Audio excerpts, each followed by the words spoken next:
crypto basics workshop going on that's just up the hallway to the right there near the bathroom area. Also down on the 6th floor, there's a bunch of workshops. And these are hands-on workshops with small groups, interactive. So these are fun. There's a listing of them on the website. That's not in the printed program. It's on the website, and we have some signage for the workshops as well. And of course, there's a lot of other workshops going on the 2nd floor, vendors and all kinds of things. I'll remind you again, please make sure your cell phone is put on mute so we don't disturb too many of our neighbors. And otherwise, have a great time. Up next is Apophenia, which is a word that I didn't hear very much of until maybe the previous event when Wil did a talk on sort of a related thing. So I think we're all concerned about this because we're all going to be dead someday. We think there's a theory. Eventually. There's other theories, but let's hear about what happens after the fact. Thank you. Okay. Can you guys hear me? Okay, I have a tendency to bounce around when I talk. Does that work for everybody? Okay. I'll try to pick up the voice a little bit. My name's Wil, by the way, Wil Lindsay. I'll tell you a little bit about this ghost machine business and why I'm involved with it. This is related to a talk that happened at Hope Number 9. Hope Number 9, the talk was called Building Radios to Talk to the Dead. And about a year before Hope Number 9, I got involved in this. This is still fairly new to me, 3 or 4 years now.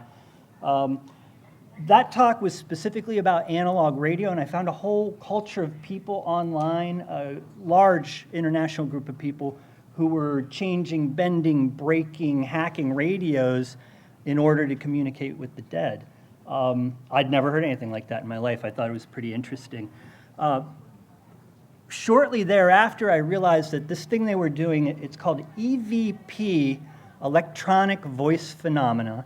And the idea is that somehow spirits or ghosts are controlling the electrons or the electromagnetic energy around us and making voices come out. So you can actually talk to the deceased or at least listen to the deceased. I found out during that time, I thought this is amazing, but it turned out it's just a small sliver of a larger idea. That idea, or EVP, I'm sorry, electronic voice phenomena, is actually a subsection of something that many, many more people practice throughout the world called instrumental transcommunication. I'm going to refer to that as ITC throughout the talk, instrumental transcommunication. It is what it sounds like, and it's a pretty vague term to cover a lot of ideas. The basic idea is some sort of electronic device or analog or digital device that's being used to facilitate this conversation past the grave. There's something that's this is really a two-way conversation. This is people that want to have a conversation. This isn't a broadcast from beyond. It's a two-way thing. Something that is commonly believed, to the best of my understanding, is that folks who have passed occupy roughly the same space we're in, but maybe in a different plane, so they can already hear us. I don't know how, but they already hear and understand us, right? And this is commonly believed throughout. However, we aren't smart enough, or we don't have the technology yet to understand communication in the opposite direction. So a lot of these devices that I'm going to show you today are going to seem like they're one-way communication, but the idea is usually the people using them are talking to the air, talking to space in hopes that there's a continuous conversation happening. Let me talk about me for a second and how I got involved in this. I'm a teacher by trade. I'm an artist. I do something called research art. So I base my art practice, performance, gallery work off of research of real things I found in history or real social groups, things like that. All of my work, for as long as I've been doing this in all different fields, is about our relationship with technology. Specifically, I'm interested in how does technology change us as a society? How does it change our culture? How do we change the technology? I'm especially interested in groups that subvert technology, right? So a technology comes along and somebody designs it and it has an intended purpose, and then you have a bunch of people, probably half the people in this room, who want to change it and do something completely different with it. That's really fascinating to me. I've done work on the past with 8-bit music, kind of like the concerts that are going to happen tonight and tomorrow night. People who are hacking video games to make music, unintended purpose, that's fabulous. What else? Hackers, obviously, bending radios and computers and things like that to talk to the dead. What I like to do is I educate myself about these systems. I do it fairly agnostically. I don't necessarily agree or disagree with what's going on. I just kind of take it all in. I then like to take these tools and open them up, create some open source packages so that other artists, experimenters, hackers can then use these tools, right? And then I also use them for my own exhibition and performances. I'll show you a little bit of that if we have time at the end. First, let me talk about this word apophenia. So the name of this talk, and this is also what I've named the body of work that I'm working on right now. Some people in Signal and crypto may know this word already. Apophenia is the idea that people have the ability to take complete randomness and organize it and get meaning from it. So we extract meaning from completely random data sets. It's kind of an amazing thing. It's just something I think our brain has to do to cope, right? And for an example of that, everybody's probably seen this picture before. This is the face on Mars. And we all know consciously there's probably not a giant head glued to the side of Mars. But when we see those specific shapes, we want to make meaning of it. And so we believe it's a face. Faces are probably one of the most dominant things that come through in this apophenia. It's one of the things we are most likely to recognize, or one of the ways that we most want to make sense of what's around us. Clouds, I don't know how that looks on the projector. That could be either a bunny or a duck or a cloud, depending on your position, I guess. I'm barely sure what this is. This is actually folks that work on ITC came up with this. This is smoke reflected through a lantern onto water in a metal dish, or a horse, I guess, or a dog, or a strange picture. I don't know. Apophenia. So let me talk about the history of this a little bit. In my last talk, I talked specifically about the history of the radio side of things, and I want to talk more about the networking tools that we've used and how they got used for ghost communications, and a little bit about computers and then what's happening in contemporary time right now. I'm going to jump back to, let's see in my notes here, 1921. I'm just going to pull a couple examples out of history and just kind of tell you the stories of what happened with these.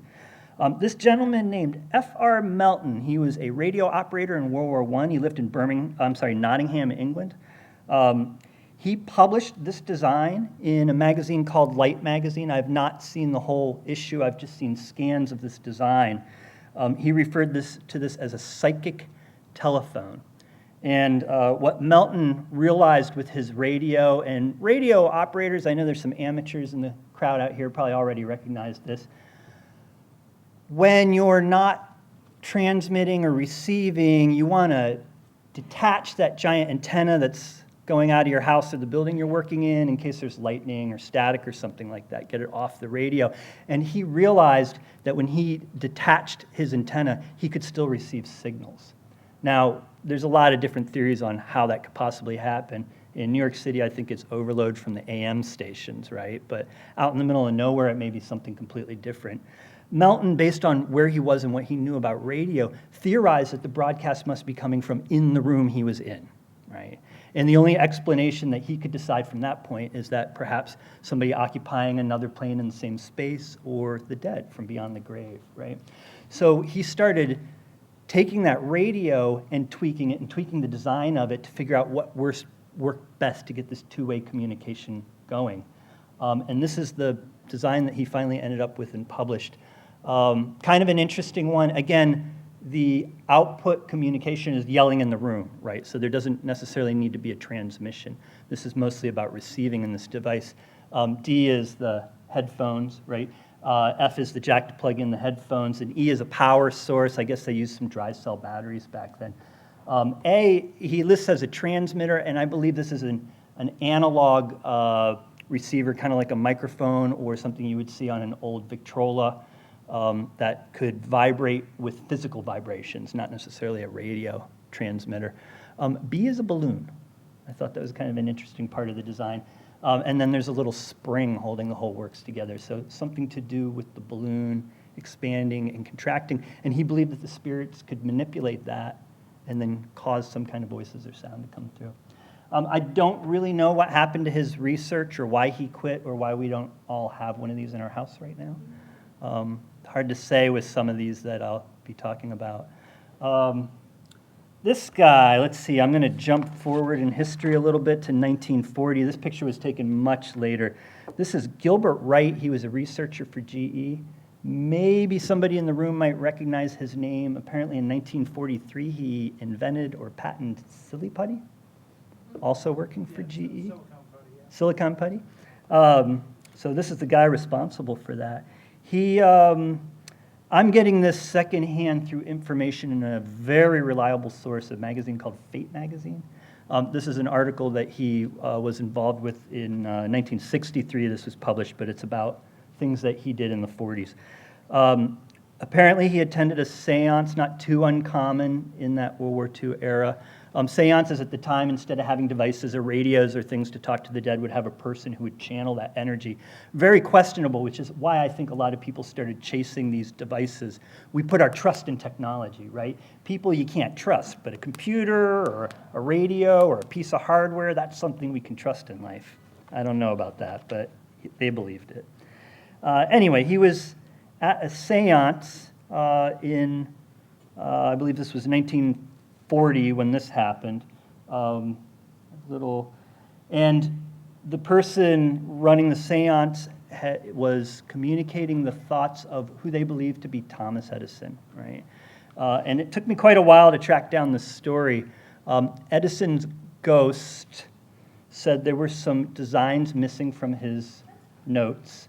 And this particular design that you see on the screen, I'll explain it in a second, was lost in a letter that went to some folks working with him.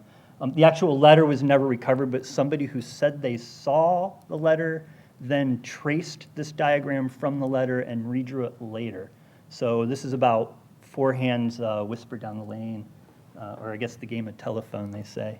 The meaning may have changed. My understanding of this, M down at the bottom is some sort of microphone, and then on top of this box that the microphone is in is a metal cylinder. The metal cylinder is filled with a chemical. I don't know much about chemistry, but he lists here as potassium permanganate. Beats me. A is an antenna. I'm not sure the relationship between the antenna and the microphone. And when Gilbert Wright and his associate, Harry Gardner, got this diagram finally, I don't think they understood it either. In fact, he decided to take this design, ignore Thomas Edison, and create his own or their own design. I don't have a picture of their design, but I do have this very vivid description I'll read, which is kind of interesting. Gardner goes on to explain, he had built a sound box 14 inches by 7 inches high. It's lined with a soundproof material. It has a small hole in one side, and it contained a microphone which connected to a loudspeaker. And that loudspeaker could either be in the room or it could, in fact, be in another room, so some kind of third party could kind of monitor what was going on without the medium necessarily understanding the entirety of it.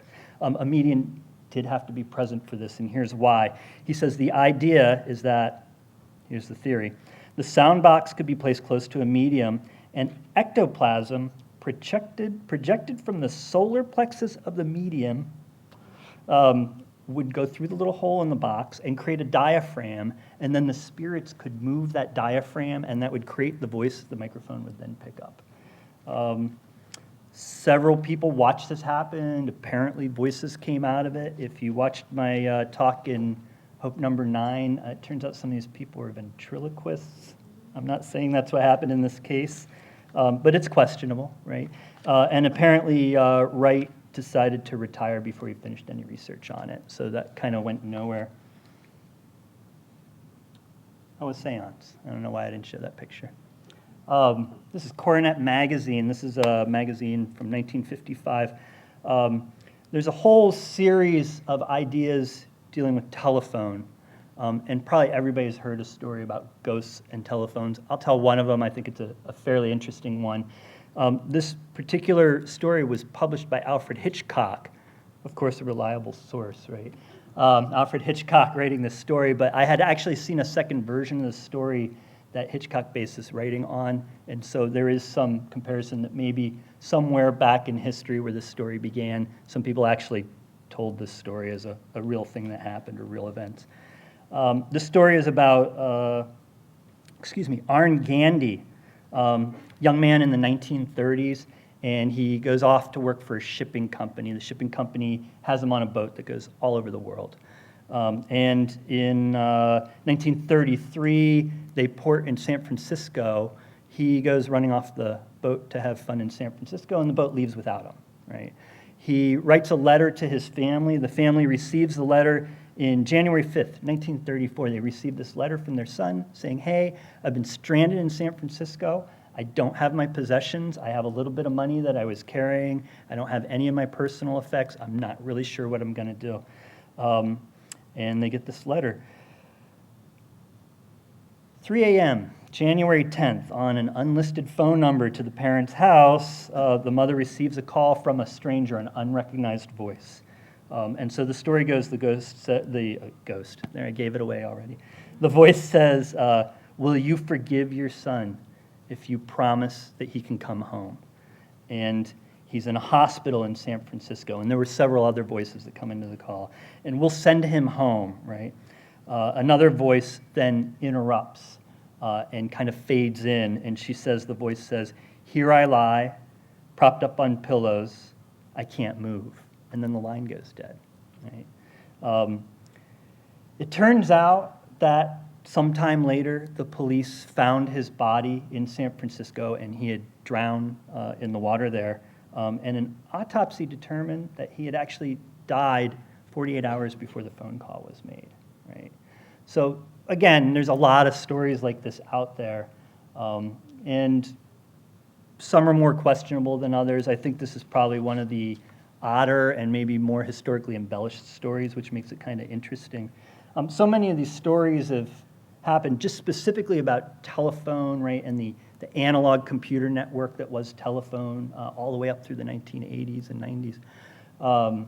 That different researchers have approached this in different ways. They've approached this particular story and tried to analyze it. They've also taken instances where this is happening to other people and try to create some kind of scientific box around it to prove or disprove what is going on here. In this particular case, most people thought because it was an unlisted number, it was pretty unlikely that it would be a prank, right? Though I think anybody who would know that the son was away maybe would know the phone number, so that's questionable. Some people, there was some belief with some of these calls that somebody could make the call from in the house, right? But anybody who remembers analog lines, if you pick it up, you can't really make the phone ring on the other end. Some of you guys probably could, right? But maybe her husband or somebody messing with her couldn't.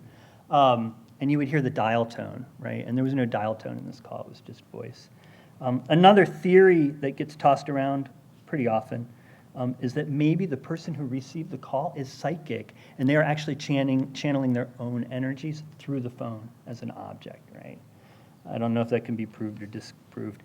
The main thing that people say goes against that idea is that a lot of these calls are completely random or unprovoked, right? She had no reason to believe at that particular instance that something had happened to her son, other than receiving this letter days and days beforehand.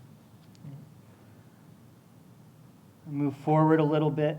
I'm going to talk about a guy named Julius Weinberger in the 1960s. I could not find a picture of him. He was an engineer for RCA. I'm picking on some of the more intelligent people in these stories to talk about what they did for obvious reasons. I couldn't find his picture, so I found one of the patents that his name is on. So this is an RCA patent for some kind of speaker. Most of his patents were listening devices, speakers, speaker arrays, recorders, things like that, which is kind of interesting. Julius Weinberger was at the same time in his shop at home in the evenings working on this Edison idea, some way to communicate with the dead, some way to make a two-way conversation happen. And he realized while he would work late at night in a shop that sometimes the back of his neck would tingle and you get that kind of sketchy feeling, and everyone's probably felt that now and again. He didn't believe that he was causing that nervous response, that his body didn't give him the chill. He believed that ghosts were actually touching him or causing that to happen. And he believed it so much that he thought, if these ghosts could somehow affect my nervous system or my hair follicles even, that maybe this, instead of electricity or electromagnetic energy, should be the line of communication, right? So we're going to communicate with the dead through hair follicles, right? Interesting idea, and I think he's an educated guy, so we got to put a little bit of trust in what he's thinking at the time. He was good enough to not do his research on people. Instead, he did his research on the Venus flytrap. Anybody who knows these plants knows that they have tiny little hairs inside them. It's a set of jaws, and if an insect or something flies in, it'll clamp shut, right? And so he had the idea that maybe this hairs on the Venus flytrap were similar. And he spent a lot of time measuring feedback, putting sensors on the jaws of the Venus flytrap and getting recordings, and then intentionally setting them off with a little toothpick or something like that, and then seeing what the reading is.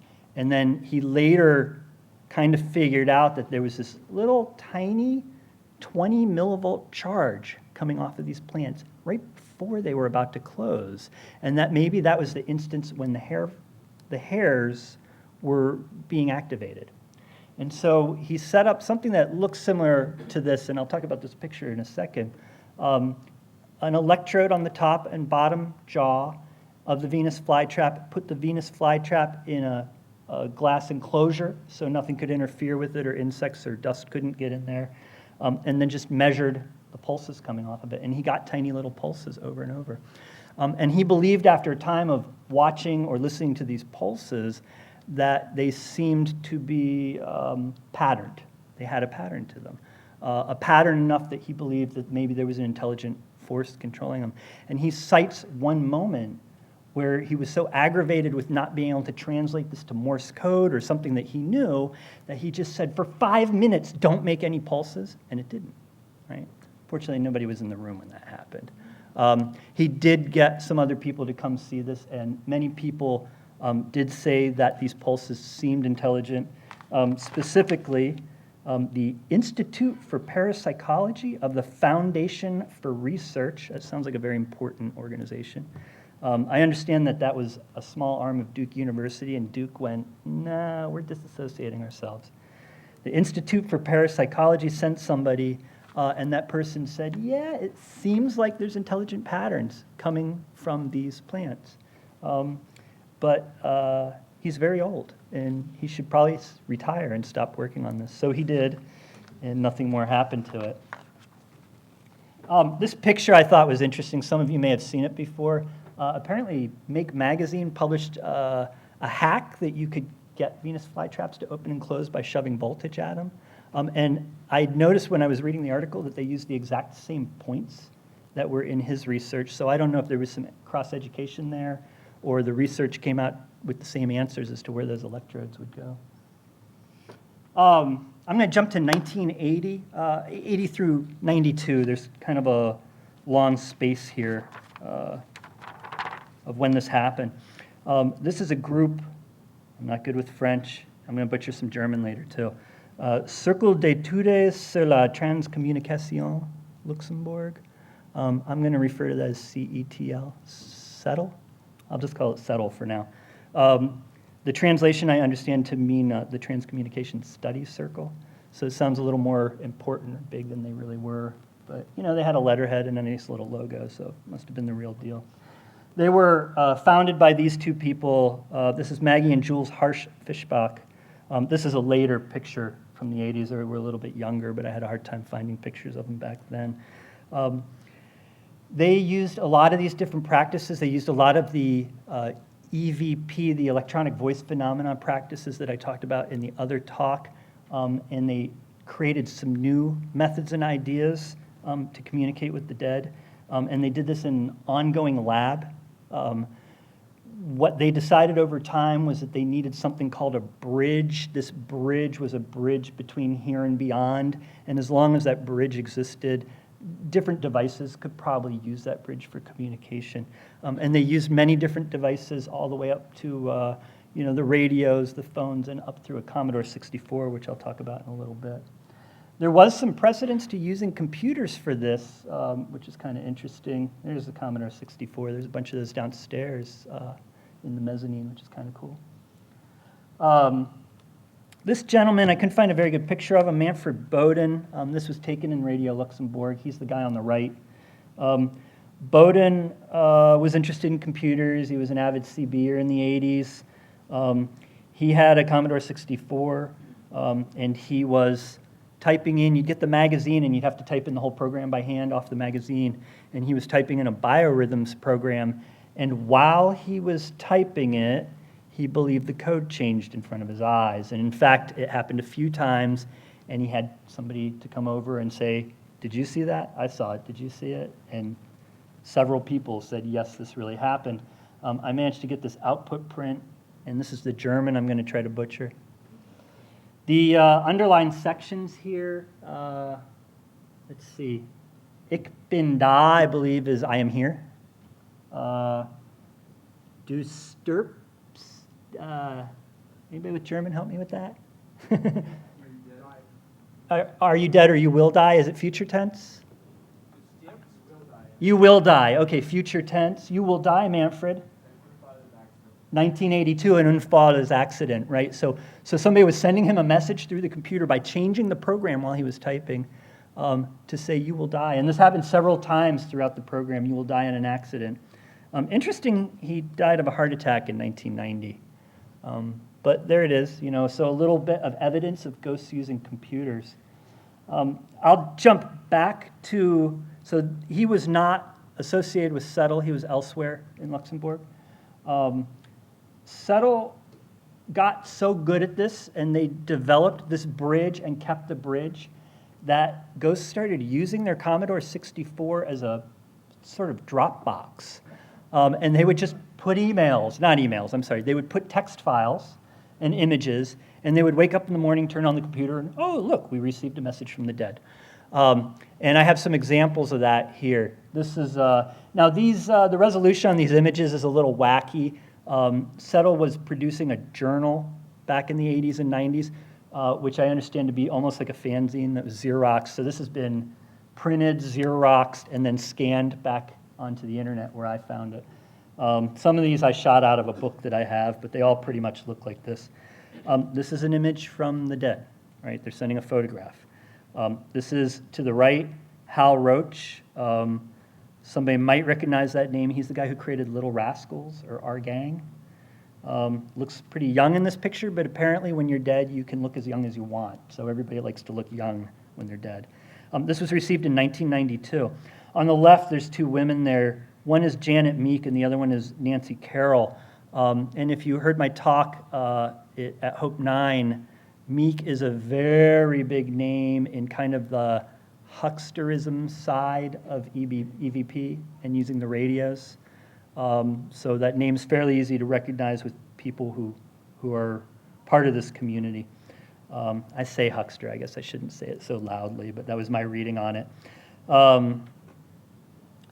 He had a text file. Hal Roach left a text file with this one that explains that the women on the left look disembodied because they're coming through a dispassing point to the fourth plane of existence.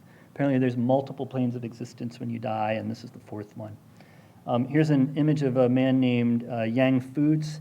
He also left some text files with his image that maybe helped them decipher some ways to deal with language between the living and dead. Multiple languages, and then maybe their own languages on the other side. So some confusion there and how to work with that. Some really interesting theories came out when Settle just started to knock out all these pictures that were left on their Commodore.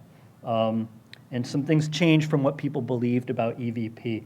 One is, as I mentioned, they believed there had to be a bridge. So there had to be some pipeline of communication that was available that could be used back and forth, right? In order for that pipeline to exist, there had to be something on our side called a contact field. I've had a lot of problems finding a good explanation of a contact field, but what I understand generally is that everyone participating has to have good vibes. They have to feel good about it, they have to believe it, they have to not be sarcastic or agnostic about this, and they have to just feel good that they're talking to the dead. And if that field's not there, it's not going to work, right? This is a general belief. Interesting, I kind of wish that worked with Windows. I've been fighting with my little Windows laptop up here. And maybe if I just felt good about it, it would work better. That'd be nice. They also believed that you needed something, and again, many people in the room will recognize this for different reasons, stochastic resonance. So this is used in signal theory. Some of the crypto people probably use this a little bit. The idea is if you have a really weak signal, real small signal, and you can't perceive it very well, if you add white noise to it, that signal should modulate with the useful frequencies and in effect amplify itself. At which point you have a slightly amplified signal and you can then filter the white noise back out and get a piece of that information that you couldn't get. You can get that weak signal in a stronger form, or at least a processed form.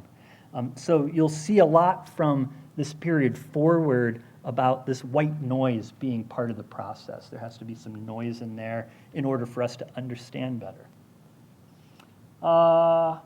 This is my favorite part of the theories that came out of Settle.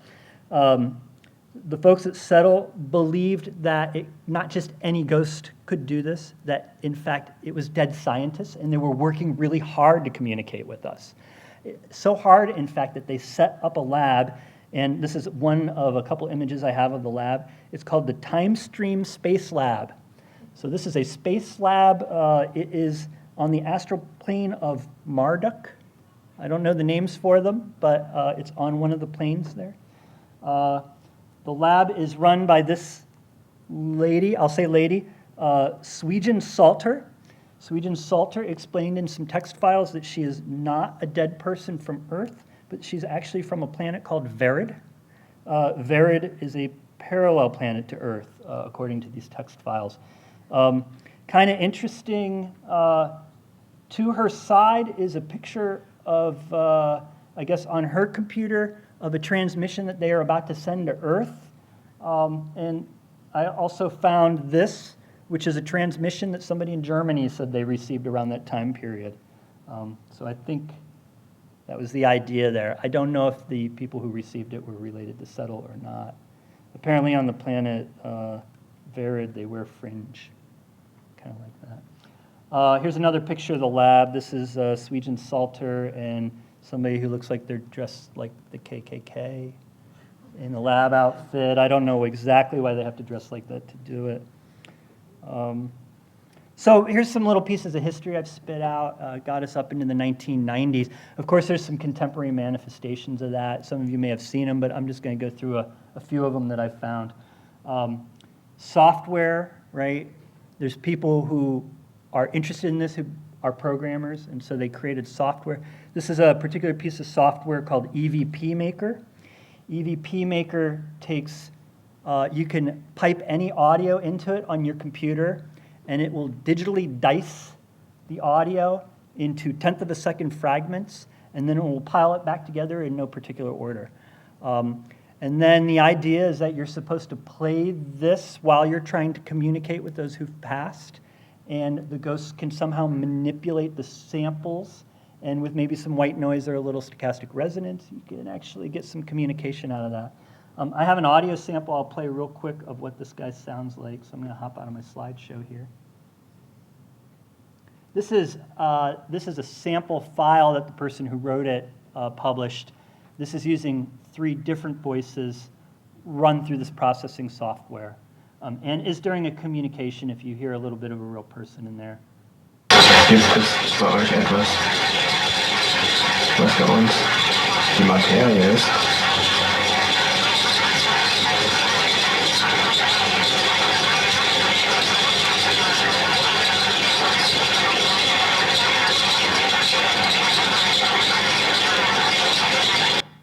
I don't hear much in there, but maybe somebody heard something in there.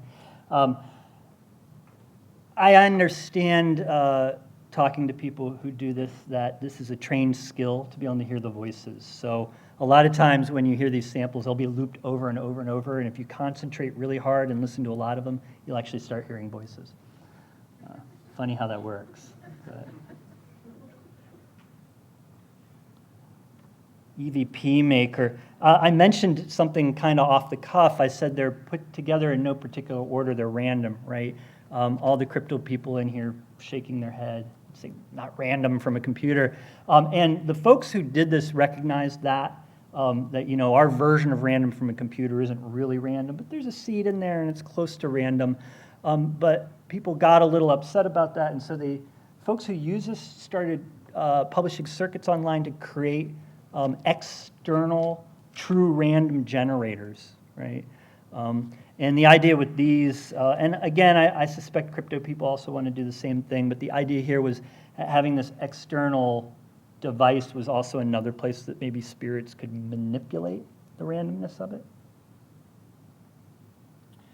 This is a website called ITC Bridge. You can go to this online right now. They have a continuous stream, which I'll explain in a second. Unfortunately, that stream's been down for about a year. I hope it comes back up soon. This is a very interesting project.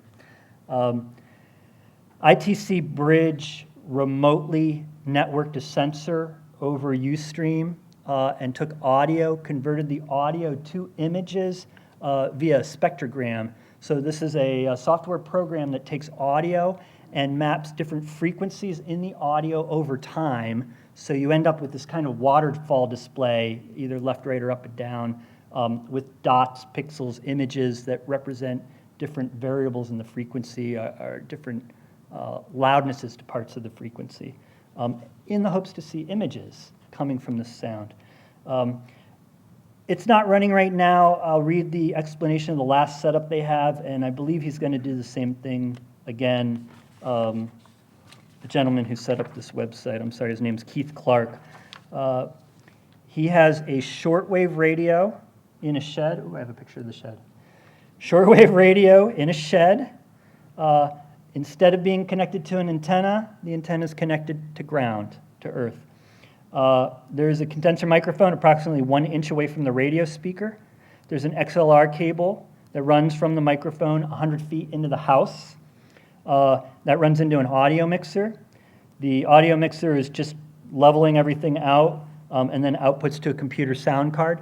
The computer is filtering some of that sound and maybe getting some of the white noise out of it. I'm not exactly sure what that filtering was intended for.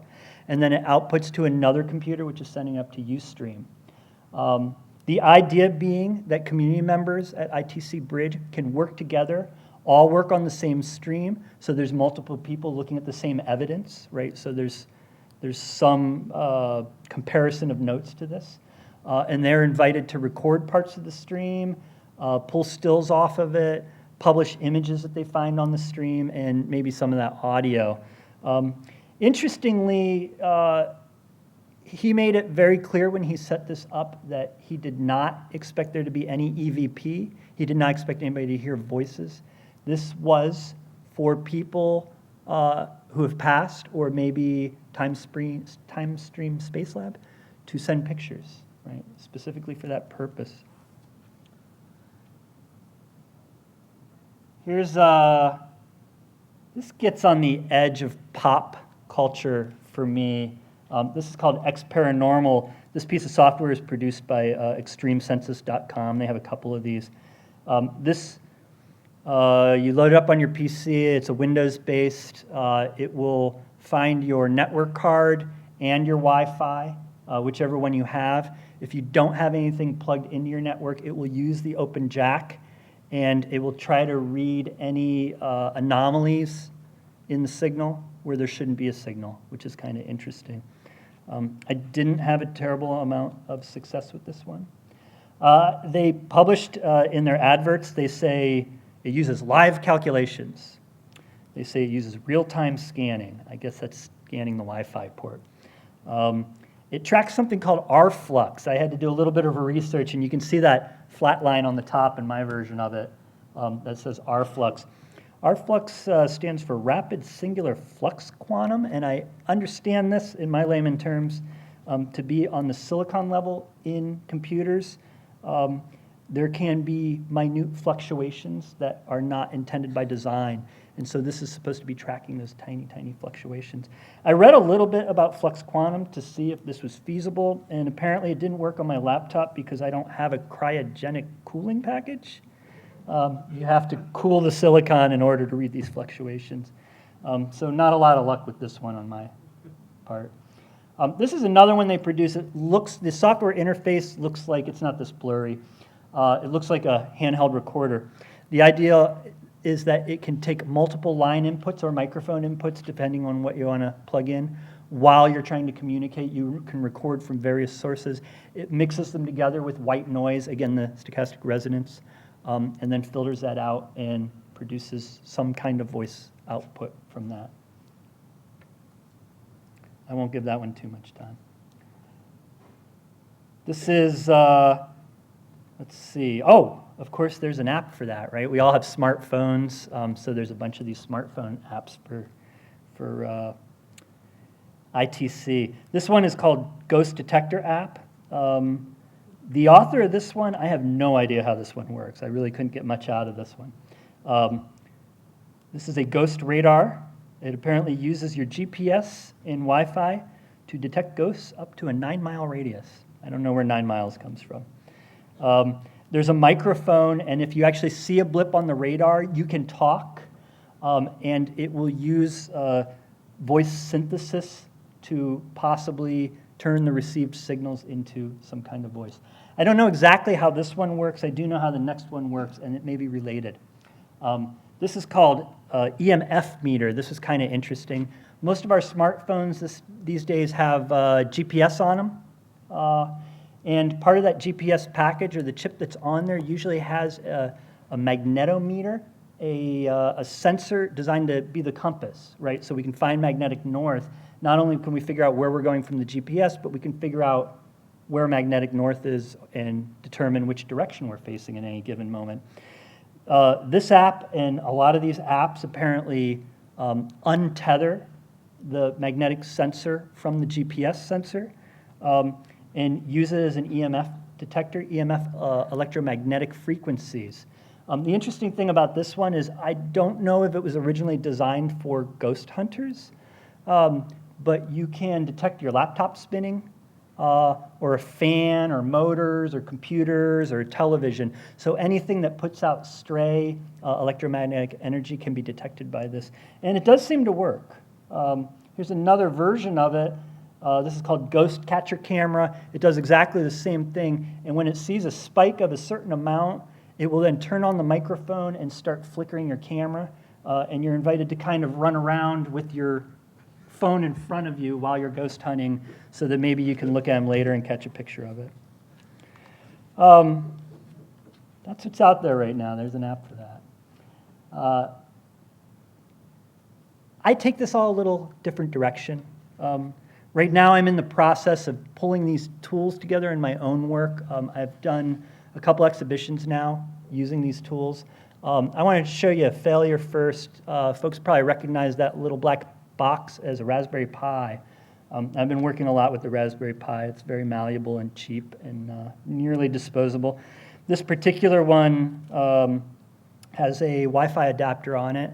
I use a tool on this, which again, a few people in the room may recognize. It's called Airmon NG. I think most people use this to grab signals off of Wi-Fi, and though we're not supposed to, maybe look for passwords that are floating around on the Wi-Fi.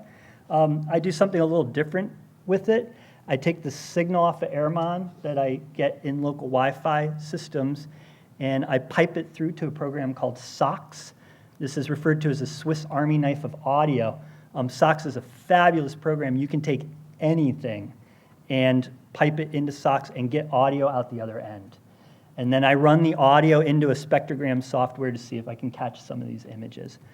Anybody who's heard a Wi-Fi signal knows that it's very sharp and sporadic, And what I ended up with from this particular project is mostly just peaks of white and then nothing, and then a peak of white and then a little bit of signal, and that's about it.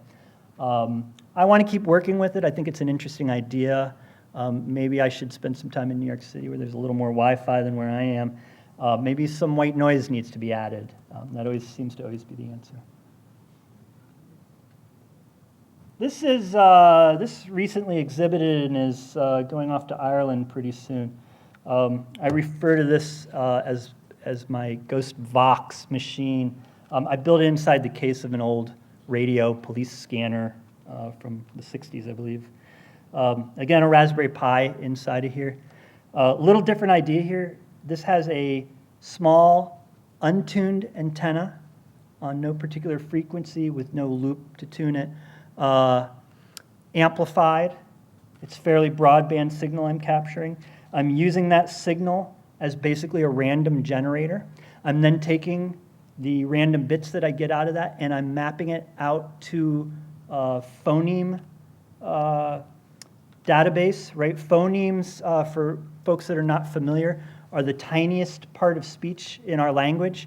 So not just syllables or letters of the alphabet, but the individual sounds. So t, k, like that, right? Phonemes. I'll play a little piece from this. Kind of interesting output that I got out of this one.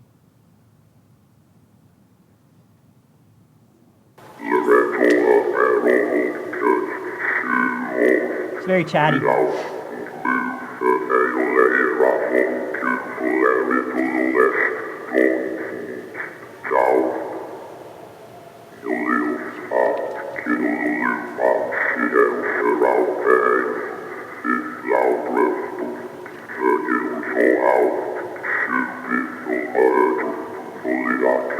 Sometimes over an hour, I think I hear my name. I have a one-syllable name.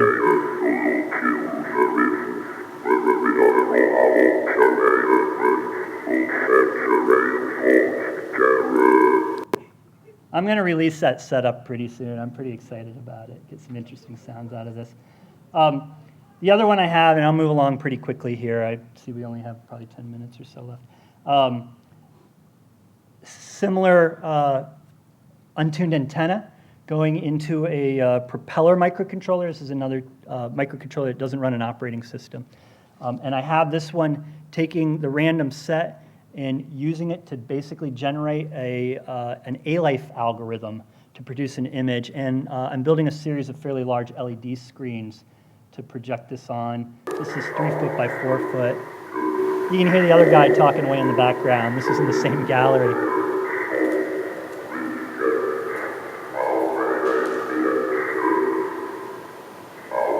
50-50 on this one. I haven't seen too many good screaming faces or anything like that. Sometimes it looks like landscape to me.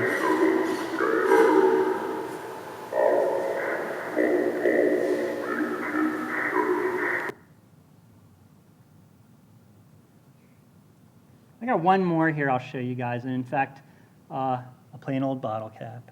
Now, this has been my most successful one, and in fact, I'm rather pleased with it, and I've asked to give a workshop on how to build this. Thank you. And that workshop's going to be running at 4 o'clock today down in the mezzanine. I'll tell you a little more about it. This is a electromagnetic vibration microphone, so both. So it can be a contact mic to detect vibrations on hard surfaces, or there's also a coil in there that bypasses the audio pickup from a microphone and just captures electromagnetic signals, maybe what comes off of our TVs, laptops, things like that. And then I run it into the microphone on a PC, sometimes the PC I'm monitoring. And this will work on either Linux, Mac, Windows. I found software to do it on all of them, and generate images based off that audio. They're very blurry, and they're very small images, and sometimes I think it helps if you stand very far away and squint. This is maybe a room full of people, or a chiptune concert, I'm not sure. I'll let you guys guess. If you really squint at this one, I think there's something in there. I've been fairly pleased with this output, though. I don't do a lot of post-processing to it, so I'll grab the images and then I'll just enlarge them so they're bigger than a postage stamp. Thus a little bit blurry, but again, I think the noise helps a little bit. I've been told that looks like my head with devil horns. I don't know. And my workshop. The workshop's at 4 o'clock. You can build one of these little bottle cap microphones, and I'll help you set up on whatever you're working with to do the waterfall software and capture your own images. Do what you want. Email me. Tell me all about it.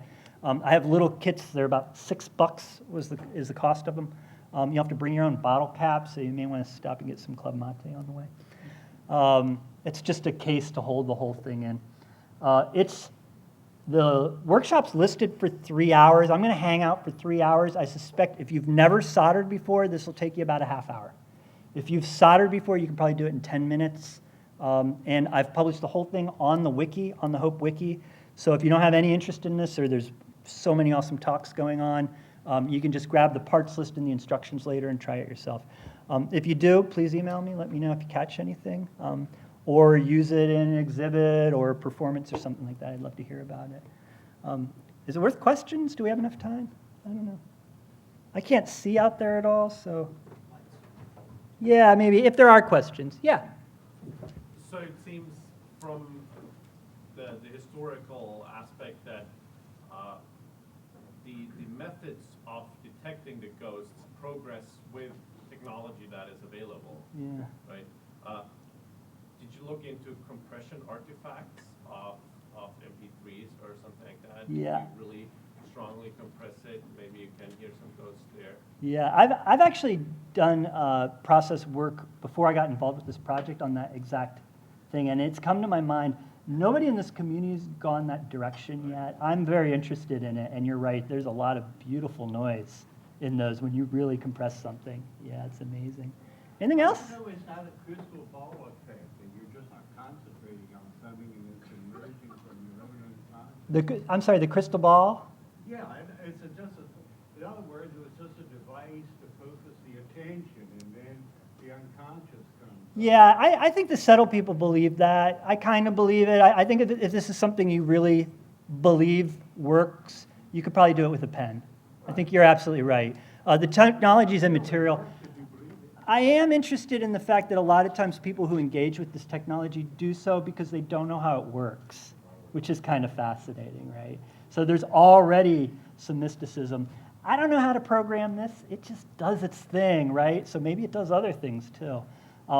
That's interesting to me, but yeah, I think you're right. I think it could be any technology or object, right?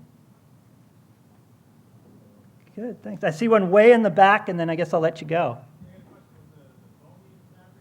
Yeah.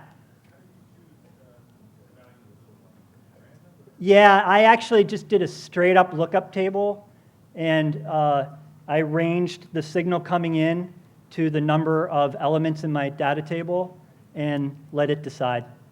That's all there is to it. I'm using, there's a library on Linux that I'm using for that called Festival, I believe, that's designed for the blind, speech for the blind, right? If anybody has other questions, I'll be at that down in the mezzanine B area. That's not the one near the escalator. I'm going to hang out down there for 3 hours, so if you don't want to build the kit and you just want to ask questions, I'm happy to talk with anybody about this too.